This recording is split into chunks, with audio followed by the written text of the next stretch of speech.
నాటకంలో పావులు అవుతున్నది బీజేపీ.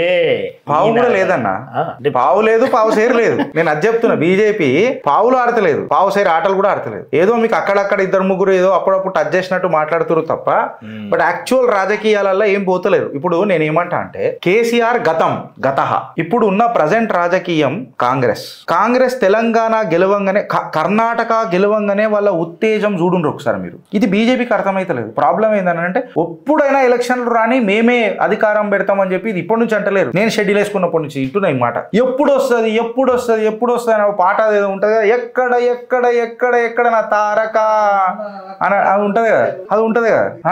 నేను చూసి నేను ఫుల్ టెంప్ట్ అయిపోయినా, బీజేపీ వచ్చేసింది అని అనుకున్నా.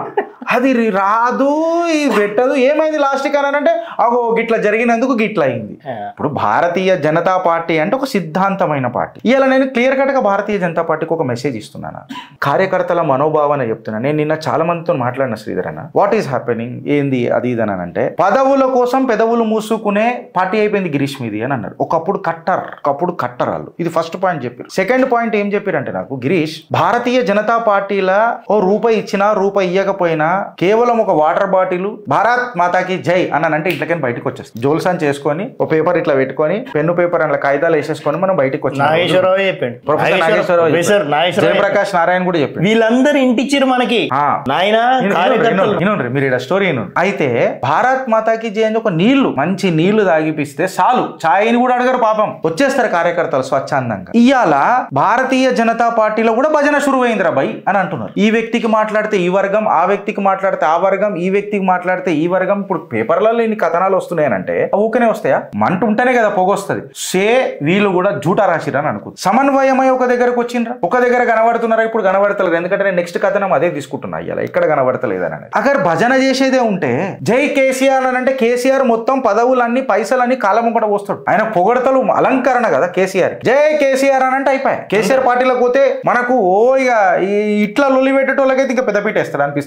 కాంగ్రెస్ కి పోయి జై సోనియా గాంధీ అని మన రేవంత్ అని అంటాడు చూడు, జై సోనియా అయిపోయాయి. అంతేందుకు మన ఇద్దరు పోతే మన నోట్లకైనా పాట వస్తుందా? ఫస్ట్ అది రాదు. ఏ స్థాయిలో ఉన్నారు దానిలోంచి ఒక ఇద్దరు పోయినరు, వాట్ ఎవర్ ఇట్ మేబీ. అదే నేను ఇక అలాది భజన చేస్తే ఇక పోయిన పుంటికూర గురించి మాట్లాడా, పాసిపోయిన పుంటికూరలు అవన్నీ గబ్బు వస్తుంది. నేను వాళ్ళతో మాట్లాడా. క్లారిటీ ఆయన మనిషి చెప్పిన మాట నీకు చెప్తున్నా. ఆయన ఇవాళ వస్తానన్నాడు కూడా. నేను మళ్ళీ ఎందుకు రాలేదో నాకు తెలియదు. ఆయన నేను మాట్లాడతా గిరీష్, నువ్వు లైవ్ పెడతావా అన్నాడు. నేను పెడతానన్న. నువ్వు లైవ్ పెడతాను పక్కా పెడతానన్న. ఇక ఆయన రాలేదు కాబట్టి నేనే మాట్లాడుతున్నాను. ఆయన ఏమనంటే భజన చేసేది ఉంటే బీజేపీలో ఎందుకుంటారా? కాంగ్రెస్ కోతాడు, బీజేపీ మన ఏమంటాడు, టీఆర్ఎస్ కోతాడు, ఆడ భజన చేస్తారు. జై సోనియా, జై రాహుల్ గాంధీ, జై ఎల్లయ్య, జై మల్లయ్య అంటే అయిపోయాడు. పదవులు అన్ని వచ్చేస్తాయి నీకు. ఈడ ఐడియాలజీ ఉన్నది, సిస్టమ్ ఉన్నది, ఒక సిద్ధాంతం ఉన్నది. ఏడెక్కువ అవన్నీ నాకు నిజంగా కొంచెం సేపు ఆలోచించిపోయి చేసిండు కరెక్టేగా అని అనిపించింది. ఈ మాట నేను ఎందుకంటారో తెలుసా శ్రీధరన్న? ఈడ మాట్లాడి మీకు ఇది ఇస్తా, దాని తర్వాత మీరు చెప్పు. రాష్ట్రంలోని బొగ్గు గనులు సింగరేణికే ఇవ్వాలి, విభజన హామీలు అమలు చేయాలి, steel plant, coach factory, ITIR కావాలి, ప్రధాని మోదీకి సీఎం రేవంత్ రెడ్డి. అయితే steel plant, coach factory, ITIR ఇది జర విభజన చట్టాలు కొంచెం పక్కకు పెడదాం. నేనేమంటా అంటే సింగరేణి అనేది మన ఆత్మ, అది మన గుండెకాయ. సింగరేణి అనేది తెలంగాణ గుండెకాయ. ఈ డిమాండ్ నేను బీజేపీ నాయకులు కూడా పోయి ఢిల్లీలో ఇవ్వచ్చు కదా. 8 మంది మనకు ఎంపీలు ఉన్నారు, 8 మంది ఎమ్మెల్యేలు ఉన్నారు. అందరూ ఏకముట్టి ఏమంటారు ఒక దగ్గరికి ఒక తాటి మీదకై పిడికిలు బిగించి మా ఇది తెలంగాణ ప్రజలు ఆత్మ గౌరవం లెక్క భావిస్తారా, భావించారా? వాళ్ళు కూడా అడిగారు ఇలా పావులు వచ్చిరా శ్రీధరలో ఎట్లా అడిగారు అక్కడ చెప్తారు మైక్ లో మనోళ్ళే కాబట్టి పేపర్లో అట్లా. ఇది ఆపర్చునిటీ కదా. ఇప్పుడు తెలంగాణలో ఖచ్చితంగా ఆ ప్రాంతీయ గర్వం మనకు ఉంటది. జై తెలంగాణ, జోర్ సే బోలో పర్ ప్యార్ సే బోలో, జై తెలంగాణ అన్న నినాదం మనని ఒక కొత్త ఉత్తేజాన్ని, ఊపిరిని తీసుకొని వచ్చింది మనందరికి. నేనేమంటా అంటే ఈ ముచ్చట బీజేపీ నాయకుల నోట్ల నుంచి స్ట్రాటజీ ఎందుకు రాదు? తెలంగాణకు ఇప్పుడు నువ్వు రేపు ముఖ్యమంత్రి కావాలన్నా, రేపు తెలంగాణ రాజకీయాలలో చక్రం దింపాలన్నా, అధికార పార్టీ కావాలన్నా తెలంగాణ భావాజాలాలకు ఎంత కట్టుబడి ఉన్నావు అన్నది చూస్తారు కదా తెలంగాణ ప్రజలు కూడా. ప్రాంతీయతకు నువ్వు ఏం చేస్తున్నావు అని. ఓకే, కేసీఆర్ మాట్లాడిను దాన్ని తిప్పికొట్టినావు, రేవంత్ రెడ్డి మాట్లాడినావు తిప్పికొట్టినావు, నేను కూడా తిప్పికొడుతున్నా. సో ఒక లీడర్కి ఒక మేనేజర్కి తేడా ఏంది అని అడుగుతున్నా. ఒక లీడర్ ఇన్ఫ్లుయెన్సర్ కావాలి, మేనేజర్ ఏముందన్న మేనేజ్ చేస్తాడు. ఇప్పుడు సిచ్యువేషన్ వచ్చిందని మేనేజ్ చేసుడు అని అంటలేను నేను చెప్పింది కరెక్టరా? Yes absolutely. ఇక్కడ నాకు బాగా బాధ వేసింది కథలు చదువుతున్నప్పుడు. మీరు మాట్లాడరు. నేను గత 3 రోజుల నుంచి కూడా ఎందుకు దీని మీద కాన్సన్ట్రేట్ చేస్తున్నా, ఫ్రంట్ పేజీలో రావట్లేదు అంటే బీజేపీ ఎక్కడ కూడా బయటకు రావట్లేదు, మాట్లాడట్లేదు. నేను ఒక్క విషయం చెప్పాలనుకుంటున్నా. నేను గత 10 రోజుల నుంచి ఆల్మోస్ట్ అంటే ఈ ఎలక్షన్స్ అయిపోయిన తర్వాత మా ఫ్రెండ్స్ సర్కిల్ కొంతమంది మీ దగ్గరికి రాలేదు కానీ ఈ విషయము, ప్రతి మండల్లో ఒక్క 10 మంది ఆల్మోస్ట్ కార్యకర్తలు కావచ్చు, కార్యకర్తలు కాకుండా ప్రజలు కావచ్చు, మేము ఏం చేస్తున్నామంటే ఎన్టీఆర్ కంటే ముందు ఒక శకం, ఎన్టీఆర్ది ఒక శకం, రాజకీయాల శకం, చంద్రబాబు నాయుడుది ఒక శకం, వైఎస్ రాజశేఖర రెడ్డిది ఒక శకం, టిఆర్ఎస్ది ఒక శకం. ఈ శకాలలో ఉన్నటువంటి ఈ బీజేపీ థ్రెడ్ ఏదైతే ఉందో, అసలు బీజేపీ పైకి రాకుండా ఉండడానికి ఇప్పటి వరకు కూడా ప్రజలు బీజేపీకి పట్టం కట్టడానికి గత 20 సంవత్సరాల నుంచి రెడీగా ఉన్నారు. ఓకేనా? కాకపోతే శిఖరం కనిపిస్తలేదు, శిఖరం కనిపించట్లేదు. ఒకటి మొన్న అంతేందుకు, మొన్న ఎలక్షన్స్ కంటే ముందు సో బీజేపీకి ప్రతి ఒక్కరూ బీజేపీ ఈసారి ఫామ్ అవుతుంది అని చెప్పేసి ప్రజల నమ్మకం ఉండే. మేమేం సర్వే చేస్తున్నాము అంటే ఎక్కడ లోపం ఉంది, ఏం జరుగుతుంది అని ఒకటి అది సర్వే చేస్తే ఇక్కడ మనకి కావాల్సింది ఏంటంటే కార్యకర్తల్ని అసలు బీజేపీ చూసుకోవట్లేదు. ఇది ఒక్క పాయింట్. అంటే వేరే పార్టీలకు ఒక సిద్ధాంతం లేదు, వేరే పార్టీలకి ఫామ్లకి రావాలి. ఆ పార్టీ ఎవరైతే కార్యకర్త వస్తారో లేకపోతే అప్పటికి సపోజ్ అప్పటికి ఉన్నటువంటి ఏ పార్టీ కాంట్రవర్సీ అలా కార్యకర్తలే లేరే. నేనేమంటున్నానంటే మా కార్యకర్త అంటారు ఇట్లుంటది ఈడ మన దగ్గర కార్యకర్త నిలబడ్డాడంటే నాయకుడికి ఇక్కడ సంబంధం ఉంది కదా, ఒక ఫ్యామిలీ ఉంది. అంటే పుట్టి నుంచి ఇప్పటి వరకు అంటే ఒక వారసత్వం ఉన్నది కార్యకర్తకు. కార్యకర్త ఇలా నేను చెప్పుకుంటా, మా నాన్న, నేను, రేపు నా పిల్లలు, వారసత్వం ఉన్నది ఇలా భారతీయ జనతా పార్టీకి. ఆర్ టు దట్ మ్యాటర్స్ కాషాయ కార్యకర్త. అది అయితే మన ఇప్పుడు బీజేపీ పార్టీలో వేరే ఏ పార్టీ వాళ్ళు వచ్చినా అందరు వచ్చినా కూడా కార్యకర్తలు హక్కున చేర్చుకునడానికి రెడీగా ఉంటారు. వేరే పార్టీ వాళ్ళు మనల్ని దగ్గర రానియారు. ఈ ప్రాబ్లం అవుతుంది. వాళ్ళు కోట్ అనుకుంటారు, ఇటు కట్టర్రా ఆయన అనుకుంటారు. ఇప్పుడు మనం పోయేదని ఆయన నమస్తే అని మామూలుగా కలవనీకి పోయినా దీన్ని కలపడమే రాజకీయ అంటే మన పార్టీ నాయకుల యొక్క బాధ్యత. దీన్ని కలిపితే మాత్రం బ్రహ్మాండంగా బీజేపీ పార్టీ పనిచేస్తుంది.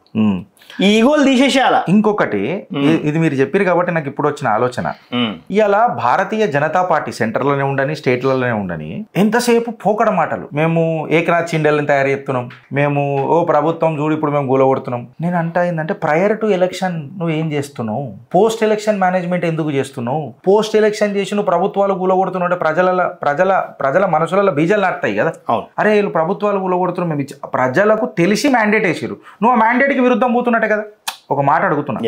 సో నేనేమంటున్నా అంటన్నా, ఈ గుణాత్మకమైన మార్పు ఎందుకు వస్తలేదు? సమాధానం దొరకక సమర్థిస్తున్నారంట ఆ కార్యకర్తలు, లేకపోతే సంతోషంగా ఈ టాపిక్ ని సమర్థిస్తున్నారంట? ఇక్కడ భారతీయ జనతా పార్టీలో అంటే మీరు మీ క్వశ్చన్ కి కొంచెం రిలేటెడ్ చెప్తుంటా, ఇక్కడ ప్రజా సమస్యల మీద ఎక్కువ పోట్లాడాలని చెప్పేసి కార్యకర్తలు కోరుకుంటాడు, ఆయన ప్రజలు కోరుకుంటాడు. మీరు అన్నారు కదా ఎలక్షన్ మేనేజ్మెంట్ కావచ్చు, పోల్ మేనేజ్మెంట్ కావచ్చు, దానికి ఒక్కొక్క విభాగం ఉంటుంది మనకి. ఆ విభాగము ఎప్పుడు పనిచేస్తుంటది, ఎప్పుడెప్పుడు పనిచేయాలనో అది ఉంటుంది. కానీ ప్రజానాయకులు ఎవరైతే ఉన్నారో ప్రజల సమస్యల మీద కొట్లాడితే ఈరోజు అందరికీ ఈడ కనబడుతుంది. అసలు ఎక్కడ కనబడకపోతే ప్రజలు మర్చిపోతారు. ఒక 6 నెలల తర్వాత మళ్ళీ ఎవరో ఉండే అంటారు. ధరణిలా ఎంతో మంది మన కార్యకర్తలు కూడా ఉన్నారు కదా. అవును, ఎన్నో అప్లికేషన్లలో ప్రజాపాలన దరఖాస్తులు పెట్టుకున్న వాళ్ళు ఫీజు రియంబర్స్మెంట్లలో కూడా సమస్యలు, ఫీజు రియంబర్స్మెంట్ పూరలకు స్కాలర్షిప్ నాకు ఫోన్లు వస్తుంటాయి. శ్రీధర్ అన్న, మీరు కూడా 2-3 సార్లు ఎత్తిర్రు మన చిత్రగుప్త నంబర్కి వచ్చినప్పుడు. ఫోన్ చేసి అన్నా జరగా స్కాలర్షిప్లు అది మాట్లాడంటే పాపం నేను వాళ్ళ మీద కొంచెం గరమైన, అరే మేము రోజు మాట్లాడతాం రా నాయన, నువ్వు ఇంటలేవు చిత్రగుప్తలో, నువ్వు చూస్తలేవని. అంటే పాపం వాళ్ళు వెతుకుతున్నారు, సొల్యూషన్ కోసం ఏబీవీపీ ఒకటి, బీజేవైఎం ఒకటి, ఈ రెండే మనకు రోడ్ల మీద కనబడతాయి, ప్రజల సమస్యల మీద గడ్డపారదించినట్టు కనబడతాయి. గమ్మతైందంటే వేరే విద్యార్థి సంఘమే గట్టికున్నది, ఈ యువజన సంఘమే గట్టికున్నది. వేరే పార్టీ వాళ్ళు ఎవరైనా సమస్య తీసుకొస్తారేమో, ఎవరైనా ప్రాబ్లంలు ఉన్నాడేమో వెతుకుతారు, వాళ్ళకి హెల్ప్ చేద్దాము అంటే, వాళ్ళకి హెల్ప్ అంటవా లేకపోతే వేరే ఇంకోటి ఉంటది అందులో వేరే పార్టీలలో. కానీ మన పార్టీలో అంటే ఇప్పుడు భారతీయ జనతా పార్టీలో కావచ్చు, దానికి సంబంధించిన అనుబంధ సంస్థలు ఎవరైనా ప్రాబ్లంతో పోతా అంటే కథం, అది నాది కాదు వేరే వాళ్ళది. ఇది రీజన్స్ ఏముంటాయి? ఇది ఏమైపోయిందంటే ఒకప్పుడు గత 10-15 సంవత్సరాల ముందు వరకు అసలు భారతీయ జనతా పార్టీ అన్నా లేకపోతే దీనికి సంబంధించిన అనుబంధ సంస్థలు అయినా సమాజ శ్రేయస్సు కోసం ఎవరైనా ప్రాబ్లంలో ఉంటే ఏది హెల్ప్ చేయడానికి రెడీగా జోలేసుకొని వెళ్ళిపోతుండే. ఇవాళ జగిత్యాల మన ప్రభుత్వం వచ్చింది పైన ఎంత అవకాశాలు. నేనే ప్రత్యక్ష సాక్షినే. చరిత్రలు చదువుతున్నప్పుడు రామన్న గోపన్న సంచేసుకొని ప్రజా విద్యార్థి శకం నుంచి నాయకత్వాలు నాయకుల దాకా ఆ కాడికి వస్తే మన ఆయన కూడా ఎవరు ఏబీవీపీ జితేందర్ రెడ్డి గారు టైగర్ జితేందర్ రెడ్డి అంటుండే. అసలు ఇలా గూగుల్ చేస్తే టైగర్ జితేందర్ రెడ్డి అంటే అన్న పేరు రావాలి ఆ దివంగత నేతది. అరే వాజ్పేయి గారు అభినవ జాతి పిత అటల్ బిహారీ వాజ్పేయి గారు భుజం మీద చెయ్యేసి కొట్టడం అని అంటే పురగల మజాక ఆ జమానాలు. టైగర్ జితేందర్ రెడ్డి ఎంత ఉగ్రుడుండే, ఎంత సౌమ్యుడుండే. అట్లా కొట్టిన మోడే కదా ఇప్పుడు ఆ స్థాయిలో ఉన్నాడు. మరి చెప్తున్నా అంటే ఇవి చరిత్ర మనం ఎందుకు ముంగటికి రాలే అని అంట. అట్లా భారత్ అంటే ఏబీవీపీలో పనిచేసినట్టు పెద్ద పెద్ద నాయకులు ఉన్నారు పాపం, వాళ్ళకు పైకి రాలేకపోయారు. అంటే కేవలం వాళ్ళు ఉద్యమం మట్టుకే అయిపోయింది. ఉద్యమం మట్టుకు ఆగిపోయి అలా ఉత్సాహం అంతా ఆడికే ఖతం. దీన్ని భారతీయ జనతా పార్టీ ఒక రీసెర్చ్ టాపిక్ గా తీసుకోవాలి. అసలు ఎందుకు ఒకప్పుడు అంటుండే భారతీయ జనతా పార్టీ కార్యకర్తలు తయారు చేస్తుంది, నాయకులను తయారు చేయదని కొంతమంది మా గురువులు అంటుండే అనమాట. సో ఈ కార్యకర్తల స్థాయి నుంచి నాయకులను ఏ విధంగా తయారు చేయాలని వాళ్ళకు మీరు అన్నారు కదా, ఈ మేనేజ్మెంట్ స్కిల్స్ నేర్పించడం కావచ్చు, ఇవన్నీ కొద్దిగా ముందుకు తీసుకెళ్ళాలి. ఎప్పుడు నేను ఉండాలా ముందు, నా ఎన్కోడు మళ్ళీ ముందుకు వస్తే ప్రాబ్లం అవుతుంది అనే ఈ సంస్కృతి పోవాలి. అంటే ఏ నాయకులలో అయినా సరే, అంటే రాజకీయంలో నెక్స్ట్ తరం అంటే తన ఫాలోవర్స్ తయారు చేసుకున్నటువంటి మనం వేరే పార్టీలో ఒక పెద్ద టీవీ అని ఒకటి ఉంటది, పెద్ద టీవీ అని ఒక ఛానల్ ఉన్నది. ఈ మధ్య బాగా ఎగురుతుంది ఆ ఛానల్. అంటే మనం కూడా ఎగురుతున్నాం అనుకో. పెద్ద టీవీ ఛానల్ ఏం చెప్పారంటే ఆర్ఎస్ఎస్ నాన్ ఆర్ఎస్ఎస్ లెక్క బీజేపీ విడిపోయింది అని చెప్పి ఇట్లా కథనాలు రన్ అవుతున్నాయి మన మీద. ఇవి బయటకు వస్తున్నాయి అని అంటే దీన్ని అంతర్గతంగా ఖతం చేయాలన్నా వద్దా? ఎస్, దానికి వాయిస్ ఇవ్వాలి కదా. అసలు ఇంకొకటి తెలుసా, ఈ పెద్ద టీవీలు వేరే ఈ టీవీలు ఆ టీవీలు ఏ టీవీలు అయినా కూడా వాళ్ళు ఎక్కడ కూడా ఎవరిని కనుక్కోరే. వాళ్ళ ఎక్కడైతే ఇప్పుడు ఒక విష బీజం అంటారు కదా, విష బీజం ఆడేస్తారు. ఆ బీజమే మళ్ళీ స్టార్ట్ అవుతుంది. అంటే ఒక చిన్న నిప్పు రవ్వ ఆడవాడేస్తారు. అదే ఏది సుర్సు అని వెళ్తుంది. అసలు మంట ఆడ ఉండదు. వీళ్ళేసినటువంటి వీళ్ళేసినటువంటి ఆ నిప్పే ఆడ రగులుతుంది. అసలు భారతీయ జనతా పార్టీలో ఇలాంటి సమస్యలు గాని ఇలాంటి చర్చలు గాని ఏది కూడా జరిగాయన్నా ఓకేనా? వీళ్ళు బయట వాళ్ళు వేసినటువంటి ఈ విత్తనమే ఆడ ప్రాబ్లం అయింది. అబ్సల్యూట్ గా ఒక డిసిప్లిన్ ఉంటారు. నేను కార్యకర్తను కదా, నేను గర్వంగా చెప్పుకుంటా నేను కాషాయ కార్యకర్త. కానీ దానికి తిప్పికొట్టకపోవడం ప్రాబ్లం అవుతుంది. ఎక్కడ కూడా కొడతలేం మనం, మేమందరం ఒకటే. ఇప్పుడు తెలంగాణలో మోదీ గారు ఏం మాట్లాడినరు పార్లమెంట్లో అనేది నాకు తెలిసి ఎవరు మాట్లాడలే. నేను స్టాండ్ కరెక్టెడ్. నా కాగ్నిజెన్స్ లోనైతే నేను చూడలే. ఎంతసేపు వాళ్ళ లాభాల కోసము అలా అంటారా, లాభదారి అంటారా మనం, అక్కడికే ఆగిపోయింది. కానీ కార్యకర్త అనే ఒక పదానికి కర్మ సిద్ధాంతం లేకుండా పోయింది. అయితే ఆ మనిషి నాతో ఇంకొక మాట అన్నాడు, ఇది నేను మీ ముంగట పెడతా. గిరీష్ ఇలా కార్యకర్త అట్టర్ కన్ఫ్యూజన్ ఉన్నాడు. నువ్వు పొద్దుగాల లేచి మాట్లాడుతున్నావురా, కరెక్టే. నేను కూడా నా జీవితంలో ఎప్పుడు ఎవరికి ఓటేసినో నీకు తెలుసు. నేను జరిగిపోయినా పని చెరిగిపోలే. నేను కాషాయ కాండువా కనబడకుండా వేసుకుంటున్నా. లోపల తీసి చూస్తే నా శరీరం మొత్తం కాషాయం కనబడుతుంది. కోస్తే నాకు రక్తం రాదురా గిరీష్, నాకు కాషాయం వస్తుంది అని అంటే ఇదన్నా నేను నాడేలాగా కొట్టినా అంటే నీడేలాగైతే నీడేలాగా నువ్వు మడత పెట్టుకుని నా ముంగడ పోరాడినా నువ్వు. అయితే నువ్వు ఒకటి గుర్తు పెట్టుకోవాల్సింది ఏంటంటే గిరీష్ ఈడ కార్యకర్త కన్ఫ్యూజన్లు ఉన్నాడు. అటు మొన్నటి దాకా సిద్ధాంతం గురించి పనిచేసిండు. ఒక నాయకుడు పట్మన్ లోపలికి వచ్చేసిండు. లోపల రాగానే ఆయన ఎంబడి ఒక బలగం వస్తుంది. ఆ బలగాన్ని నడిపే నీకే మనోడు పైసలు పెడతాడు. ఈ కార్యకర్తనేమో సిద్ధాంతం కోసం తన ఆత్మను పెడతాడు. పైసల పోరాటంలా ఆత్మలా గెలిచేది పైసనే కదా గిరీష్. తర్వాత వీడు కూడా మారిపోతాడు. తర్వాత ఇక్కడ ఇది ప్రాబ్లం అవుతుంది గిరీష్ అని చెప్తాడు. ఇది మాట్లాడే నాదుడు ఎవరు, దీన్ని కరెక్ట్ చేసే సిద్ధాంతం ఎవరు?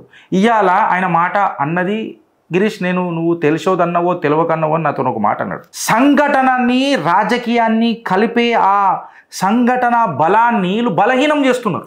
రంగు మారిపోతుంది. సిద్ధాంతాన్ని బలహీనం చేస్తున్నారు. సిద్ధాంతానికి విలువ లేకుండా మేము దేనికైనా సిద్ధం అని చెప్పి డైల్యూట్ అవుతున్నారు. అప్పుడు కన్ఫ్యూజ్ కాడా కార్యకర్త?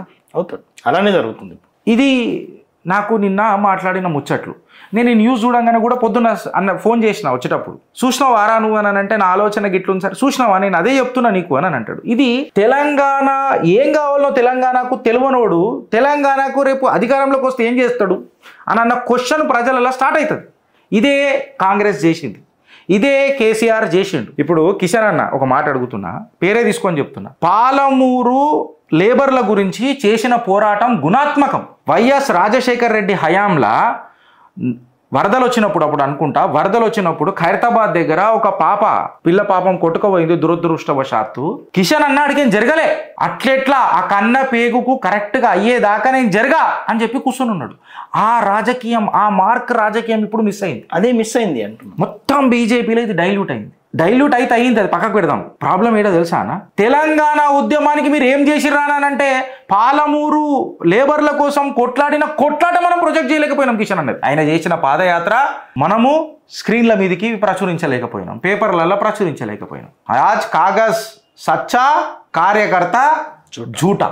విభజన హామీలు అమలు చేయాలి, steel plant, coach factory, ITIR కావాలి. ఇది మళ్ళొకసారి చెప్తున్నా. స్టీల్ ప్లాంట్ ఏదైతే బయ్యారం స్టీల్ ప్లాంట్ అని అన్నారు కదా శ్రీధర్ అన్న, ఈడ ఏమైందనంటే నువ్వు ఎక్స్ట్రాక్ట్ చేసే స్టీలు అయిన ఖర్చు మార్కెట్లో ఉన్న డిమాండ్కి ఆర్ టు దట్ మ్యాటర్ ఆ ప్రైస్కి పొంతన లేదు. ఎందుకంటే తీసే ఖర్చు ఎక్కువ అవుతుంది, అది కాస్ట్ మళ్ళీ సబ్సిడీ ఇవ్వాలి. సబ్సిడీ ఏంగానే పొలిటికల్ దందాలు అంకెబ్బిందే. కాంగ్రెస్కి ఇద్దామా, తీసే ఖర్చే 125 రూపాయలు ఉండి దాని మార్కెట్ ప్రైస్ 100 రూపాయలు ఉంటే నువ్వు 25 రూపాయల సబ్సిడీ ఇచ్చి అమ్ముతావా? అప్పుడు స్టీల్ రేట్లు పెంచాల్సి వస్తుంది, మళ్ళీ ప్రజల మీద భారం పడుతుంది. ఇది ఫస్ట్ పాయింట్. అందుకే బయ్యారం స్టీల్ ఫ్యాక్టరీ వయబుల్ కాదు అని చెప్పి పక్కకు పెట్టి, కోచ్ ఫ్యాక్టరీ ఏదైతే మాట్లాడినాం కదా, కేసీఆర్కి సాక్షాత్తు ఆనాటి కేంద్ర మంత్రి, నాకు అప్పుడు ఆయన కిషన్ రెడ్డి గారు నాకు తెలిసి మినిస్ట్రీ ఆఫ్ స్టేట్ హోమ్ ఉండే అనుకుంటా నాకు కరెక్ట్ గుర్తొస్తలేదు. కిషన్ రెడ్డి గారే సాక్షాత్తు లేఖ రాసిండ్రు. లేఖ ఏమని రాసిర్రు అని అంటే, కోచ్ ఫ్యాక్టరీ ఇస్తాం రా నాయన, జాగా ఇయ్యర్రి అని అన్నారు. ఆయన రాసిన లేఖలకు సమాధానం ఇచ్చుడు దూరం మాట, కానీ దాని మీద స్పందించలేదు పిఆర్ఎస్ గవర్నమెంట్. నేను బీఆర్ఎస్ అన్నదాన్ని పిఆర్ఎస్ అంట, పేకుల రాష్ట్ర సమితి. పేకుల రాష్ట్ర సమితి. ఈ పిఆర్ఎస్ ఏం చేసింది, ఏం చెప్పినా లెటర్ రాశారు, రాలే. తర్వాత ఈయన ప్రెస్ మీట్ పెట్టి చెప్పిండు కిషన్ రెడ్డి గారు, ఏం మాట్లాడుతున్నావా కేటీఆర్, ప్రతిసారి గాయ గత్తర పెడుతూ నేను లెటర్ రాసిన మళ్ళీ దానికి ఏమైందని చెప్పి మాట్లాడితే, ల్యాండ్ అలొకేట్ చేసారు 108 ఎకరాలు 180 ఎకరాలు. I stand corrected with the data. Baral కొన్ని ఎకరాల భూమి అయితే 100 ఎకరాల భూమి అలాట్ చేసారు, లిటిగేషన్ భూమి అలాట్ చేసారు, దేవాదాయ శాఖకు సంబంధించిన భూమి అటాచ్ చేసారు. ఈ సిగ్గుదప్పిన పిఆర్ఎస్ని అడుగుతున్న పేకుల రాష్ట్ర సమితిని, వక్ఫ్ బోర్డు ఇస్తారా? మీరు ఉద్యోగాలు ఇస్తున్నారు కదా, మళ్ళీ వక్ఫ్ బోర్డు ఇస్తారా? ఇయ్యరు. దేవాదాయ శాఖది అయ్యా జాగిరి ఇస్తారు. అందులో లిటిగేషన్ ఉన్న భూమి, కోర్టులో కేసు నడుస్తున్న భూములు ఇస్తారు. సబ్జుడిస్ ఉన్న మ్యాటర్ చెల్తుందా? ప్రాజెక్ట్ వస్తుందా? రెండు చెప్పేసిన. ఐటీఐఆర్ చెప్తా. ఐటీఐఆర్ విషయానికి కాడికి వస్తే రేవంత్ అన్న, మన శ్రీధర్ అన్న, కాగ్ తన రిపోర్ట్లో క్లియర్ కట్గా చెప్పింది, పబ్లిక్ని పాగల్ బనాంచనీకి తెచ్చిన ప్రాజెక్ట్ ఐటీఐఆర్. అయితే నేను ఇలా కాంగ్రెస్, మీరు పోయి మోదీ గారికి పత్రం ఇచ్చొచ్చిరు కదా, వినతి పత్రము, మీకు జిగర్ల దమ్ము ఉంటే, మీకు ఎగ్జిక్యూట్ చేసే తత్వం ఉంటే, మీకు సీమ్ నెత్తురు ఉంటే, మీరు నిజంగా ప్రజా పరిపాలన చేద్దామని మీరు కర్ణాటకలో ఇంప్లిమెంట్ చేయరు. కర్ణాటకలో కూడా ఉన్నది ఇది ఐటీఐఆర్, కర్ణాటకలో ఇంప్లిమెంట్ చేయరు మీరు. అది చేత కాదు. ఇది ప్యూర్లీ ఒక ల్యాండ్ పూలింగ్ యాక్టివిటీ. అసలు కొన్ని 100 స్క్వేర్ కిలోమీటర్లు కట్టాలంటే హైదరాబాద్ కంటే పెద్ద నగరం కట్టాలి ఐటీఐఆర్ అంటే హైదరాబాద్ కంటే పెద్ద నగరం. ఇప్పుడు ఈ ప్రాజెక్ట్కి ఇవ్వాలనంటే కొన్ని ఎన్ని 100,000 కోట్లు అయితే డిపిఆర్ సబ్మిట్ చేయమనని 3 సార్లు రిమైండర్ పంపింది పిఆర్ఎస్కి, పేకుల రాష్ట్ర సమితికి. ఈ పేకుల రాష్ట్ర సమితి దాని మీద స్పందించలేదు. నేను చెప్తున్నా, నువ్వు కేసీఆర్ అంటాడు కదా, మోషేతికి బెల్లం పెట్టు, ఇది నాకలేడు తీసుకోలేడు, అట్లా అంటే మీరు సున్నితంగా చెప్పారు. నాకు ఇంకో రైమింగ్ వచ్చింది, ఆడ బెల్లం పెట్టారని. అయితే నాకు కేసీఆర్ అంటేనే తిక్కలేస్తుంది. ఇప్పుడు ఐటీఆర్ 3 సార్లు కేంద్రం లెటర్ రాసింది, 3 సంవత్సరాల తర్వాత నేను డిపిఆర్ ఇస్తున్నా. ఒక ఛానల్లో కూర్చున్నా, యోయో ఛానల్ అనుకుంటా, యోయో ఛానల్లో నేను కూర్చుంటే మేము సబ్మిట్ చేసినాం డిపిఆర్ అని టీఆర్ఎస్ ఒకటి నాతోని వాగ్వాదానికి దిగిండు. చూపియని అన్న, చూపిస్తే చూపిరా నాయన అని అన్న, చూపించిండు. ఆ డిపిఆర్ ఎవరిది తెలుసా? కాంగ్రెస్ వాళ్ళు సబ్మిట్ చేసింది. సబ్మిట్ చేస్తాం. కాంగ్రెస్ నువ్వు ఒకటా, అరే చదువుకొని రారా అంటే, నువ్వు చదువుకొని రా. అరే నీ అమ్మ రేపు చదువుకొని వచ్చినారా భయ్, నువ్వు కాంగ్రెస్ ఇచ్చింది డిపిఆర్ అని అంటే ఎట్లా రాలా? ఇక నన్ను అప్పటి నుంచి చాలా లేదు వస్తే రాడు, నేను వస్తే ఛానల్కి రాడు మనోడు. ఇప్పుడు మనోడు చూస్తే ఛానల్ మనోడికి ఛానల్స్ కూడా ఎట్లా అయిపోయినాయి అంటే నిజాలు చెప్పేటోళ్ళు వద్దు, టీఆర్పీ కావాలి, గాయగా గతరు వేసి కొట్టుకోవాలి. ఇంకొకడు ఉంటాడు మనోడు, చాలా మేధావి లెక్క మాట్లాడతాడు. ఆయన పేరు ఏదో ఉండే, నేను మర్చిపోయినా. ఈయన పేరు కూడా మర్చిపోయినా. అది పేరు కూడా చెప్తున్నా, నాకేం భయమా వెళ్తాను చెప్పడానికి. ఆన్ రికార్డు ఉన్నాం డైరెక్ట్ షోలన్నా. చదువుకొని రావాలరా నాయనా నన్ను ఇద్దరికన్నా. ఇద్దరు నెక్సెస్ అయ్యారు నా మీద, ఇద్దరు నెక్సెస్ అయ్యి నువ్వు కౌంటర్ నువ్వు మాట్లాడిన కౌంటర్ చేయనీకి వచ్చినావు అంటే మళ్ళీ ఏం చేయనీకు బతుకమ్మ ఆడనీకి వచ్చిన అన్నిటికి. ఇప్పుడు మనము సండాస్ పోతాము, అక్కడ బిర్యానీ తింటామా? సండాస్ పోయి వస్తాం కరెక్టే కదా. డైనింగ్ టేబుల్ మీద కూర్చుంటాం, సండాస్ పోతామా? మళ్ళీ ఇటుకి ఎందుకు వచ్చినా పీకనికి వచ్చినా? ఖచ్చితంగా కౌంటర్ చేయనికనే వచ్చినా. హలో కౌంటర్, వీళ్ళు ఇద్దరు ఒకటై నువ్వు దీనికి క్యాన్సరీ, నువ్వు దానికి క్యాన్సరీ, నువ్వు దీనికి క్యాన్సరీ. అరే మళ్ళీ నువ్వేం పీకుతున్నావు? మళ్ళీ నన్ను క్వశ్చన్ చేయడానికి వచ్చినావా? అంటే ఇలా సమర్థత ఎట్లున్నదో చెప్తున్నా. డిపిఆర్ కాంగ్రెస్ వాడు ఇచ్చింది మేము ఇచ్చినాం అన్నట. కేటీఆర్ బయలుదేరి చచ్చిపోతాడని అన్న. టూ మీ అమ్మ గిసుంటోళ్ళని నేను పెంచి పోషించిన్నానండి. కరెక్ట్గా దాని తర్వాత కాగ్ రిపోర్ట్లా ఇలా మొత్తం బయ్యారం బయట పెట్టిరు. ఇది ఒక ఫేక్ ప్రాజెక్టు, వేస్ట్ ప్రాజెక్టు, దీని మీద అసలు పట్టించుకోవద్దనని విభజన చట్టంలో తీసుకొచ్చింది ఎవరిది? కాంగ్రెస్. కాంగ్రెస్ ఏదైనా చట్టం తీసుకొచ్చిందంటే దేశ ప్రజలకు ఏమైనా ఉంటుందా ప్రోగ్రెస్? లంకె బిందెలు వాళ్ళకు. ఇంగ్లీష్ కరెక్ట్ మంచిగా నేర్పుతుంది. What is the opposite of pro? Con. What is the opposite of pro? Con. ప్రోగ్రెస్కి అపోజిట్ ఏంది? కాంగ్రెస్. గీది అర్థం కానికే మనకి ఎన్ని రోజులు పడుతుంది. చిత్రగుప్త రావాల్సి వచ్చింది, మేము దుకాణం పెట్టుకొని వదలాల్సి వచ్చింది. రేవంత్ అన్న ఎవ్వడు అవసరం లే, నేను ఇస్తే ఆన్సర్, దీనికి కౌంటర్ ఇయ్యి. ఐటీఐఆర్ మీద నేను డంకేపే చోట ఇండియా నిలబడతా, మీ కాంగ్రెస్ వాళ్ళని పంపిరండి నాకు. ఇప్పుడు షో చూస్తున్న వాళ్ళు పెడతారు, నేను వస్తాను పెడతాడు. సబ్జెక్ట్ పెట్టరా మళ్ళా. దుర్గం చెరువు వెనకాలనే ఉంటాం మేము, రా అక్కడికి వచ్చి ఫోన్ చేయి మాకు. దుర్గం చెరువు ఇవో అడ్రస్ కూడా చెప్తున్నా, దుర్గం చెరువు వెనకాలనే ఉంటాం, దా నాకు ఫోన్ చేయి, నేను ఎత్తుతా. ఫోన్లు ఎత్తకుండా మళ్ళీ ఒక 1 అవర్లో నేను ఖచ్చితంగా ఫోన్ చేసి మీకు రిటర్న్ కాల్ చేస్తా. నేను డిప్రెషన్కి గురవుతున్నా శ్రీధర్ అన్న, జర సీరియస్గా.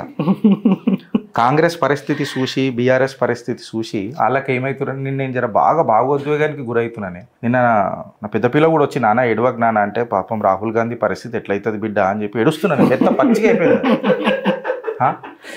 ఒక దిక్కేమో మన తిన్మార్, ఆయన పేరేంది, చింతపండు నవీన్ గురించి మనం ఎందుకు మాట్లాడతాం? ఆ చింతపండులో చింతనే ఉండదు కానీ, ఆయన పేరేందన్న, మల్లారెడ్డి. ఆ బీఆర్ఎస్లో మంచిగా ఒక ఆయననే ఉండే, నేనున్నా అప్పుడప్పుడు నవ్వించిపోతానని. ఇప్పుడు అంత సీరియస్ రాజకీయాలు నడుస్తున్నాయి, కామెడీ ఏడా జరుగుతలేదు. కరెక్ట్గా నేను డిప్రెషన్కి గురవుతున్నా. సబ్జెక్టు లేకపోయా, సర్కాజము లేకపోయా, నీతి లేకపోయా, నియతి లేకపోయా. మనుషులం కదా, నవరసాలు ఉండాలి కదా. ఈ డిప్రెషన్కి ఏమైనా గురైతే దానికి కాంగ్రెసే కారణం అన్న, సీరియస్గా చెప్తున్నాను. మీరైనా జర నన్ను వీళ్ళకేం బయటికి వేయాలి, మీరు చెప్తున్నా.